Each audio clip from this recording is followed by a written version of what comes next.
നിങ്ങളിപ്പം ഈ പറയുമ്പോഴാണ് ഞാനത് കേൾക്കുന്നത്.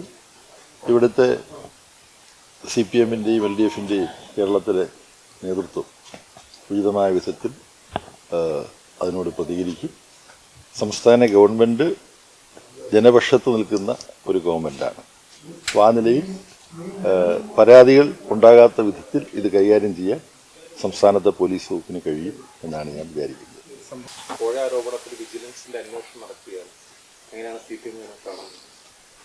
ഈ ED എന്ന് പറയുന്ന എൻഫോഴ്സ്മെന്റ് ഡയറക്ടറേറ്റ് എന്ന് പറയുന്ന കേന്ദ്ര അന്വേഷണ സംഘത്തെ രാഷ്ട്രീയമായി ഒരുപാട് കാലമായി ദുരുപയോഗപ്പെടുത്തിക്കൊണ്ടിരിക്കുകയായി. അപ്പോൾ ആ രാഷ്ട്രീയ ദുരുപയോഗപ്പെടുത്തലിനെ കുറിച്ചുള്ള ആക്ഷേപങ്ങൾ എല്ലാവരും ഉന്നയിച്ചിരുന്നു. ഇപ്പോൾ EDയുടെ നേരെയുള്ള ഒരു പ്രതിഷേധമാണ് അത് ഇപ്പോൾ നിങ്ങൾ കേട്ടത്. അപ്പോൾ അവർക്ക് പോലും മനസ്സിലായിരിക്കുന്നു എന്താണ് ED.